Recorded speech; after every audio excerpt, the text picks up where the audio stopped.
Hey guys, welcome back to another episode of Andvaris and A-Rise IBO. Today, I'm going to show you guys how to use Boot Camp to dual boot your Mac computers. Now, for a lot of you who have Mac computers and don't know if you can work a client with the Rise system, well, now you can. Even if you have a Mac computer, you can dual boot your computer using Boot Camp and use it as a Windows computer to work any Windows client. Let's get into it. Just a little disclaimer, guys, before we go ahead and get started here. I just want to let you guys know I'm not a tech expert, and I'm not telling you guys to use Boot Camp to dual boot your computer so that you can work a client, but just letting you know some of the steps on how to go about it, and if you choose to do it, that's on you. Alright guys, let's get into it here. Now, this video is for anyone who has a Mac computer. You can use Boot Camp to dual boot your Mac computer as a Windows computer and use it as a Windows computer. Now, there are a few things that you're going to have before you could even do that. Let me go over that. You're going to have an Intel-based Mac, and that means that you're going to have an Intel processor on your Mac, okay? So you have to check that. You have to have a Microsoft Windows installation media or disk image ISO containing a 64-bit version of Microsoft Windows 8 or later, okay? An Apple keyboard, mouse, or trackpad, or a USB keyboard and mouse. You're going to have at least 55 gigs of free disk space on your startup drive.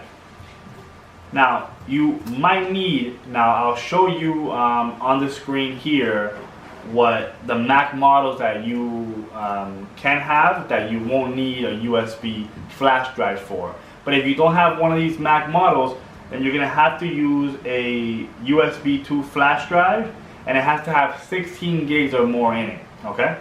Now guys, I'm going to put every single step on the screen here somewhere for you guys to read over and follow, okay? So let's get into it here. Step 1, check system requirements.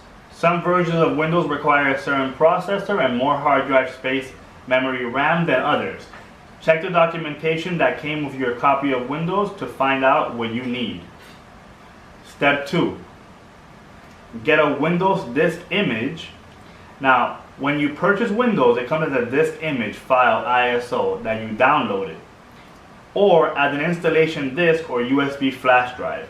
If your copy of Windows came on a DVD, you might need to create a disk image of it to work with Boot Camp. If your version of Windows came on a USB flash drive, you can download an iOS from Microsoft. Guys, I'm going to put both links below to the how to create a disk image, and I'm going to put the link as well if you do have a USB flash drive, how you can download it from Microsoft. So both links will be below, okay guys? Now that's for step 2, remember. Step 3, open Boot Camp Assistant. Open Boot Camp Assistant guides you through installing Windows on your Mac. It's super easy, guys. It's a step-by-step process on how to install it, and Boot Camp Assistant does just that. They walk you right through it. Open this app from the Utilities folder in the Applications folder and follow the on-screen instructions to automatically repartition your startup disk and download related software drivers for Windows. Guys, what's going to ask you to do is to give space to on your hard drive to your Windows, boot computer, so to your boot system. So you're gonna have to dedicate some free hard drive space to your Windows startup, okay? If you're prompted during installation, connect a blank USB flash drive. And that's what I was saying before. I'm gonna put the link below for that as well, so you can know what models, if you have the model, then you don't need the USB flash drive.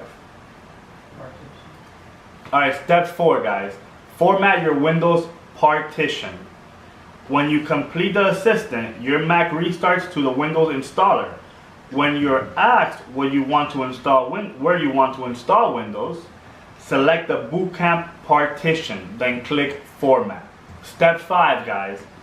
Install Windows. Follow the on-screen prompts to finish your Windows installation. That's an easy step. Step 6. Restart your computer. After Windows is installed, you can switch between Mac OS and Windows. Use the Startup Disk Preference pane in Mac OS or the bootcamp system tray item in Windows to select your start of this, then restart your computer. So guys, once you're here, you're gonna be able to restart your computer. So, or even if you have it off, once you turn your computer on, you have a system where now you can select to turn your computers on Windows or booted up Mac version. You see, that way, if you are looking to service a client that does not allow you to use a Mac, you can boot up your computer as a Windows computer and still service that client and still work from home. Hey guys, I hope you guys found that information useful. As you know, I'm always trying to provide some good information for you guys. For a lot of you who have Macs and weren't sure if you can service a client, most of Rise clients do not allow you to use Mac while servicing. But now that you learned this bootcamp dual boot system, or if you're gonna implement it, then you can use your Mac to service the client. Guys, if you like the information that we're putting out, go ahead and like and subscribe to the channel. If you have any questions whatsoever, even though I'm not the best tech guy, but I will find out for you, leave it in the comments below. Check us out on social media. Like I always say, we're everywhere. And I'll catch you guys on the next episode. Later.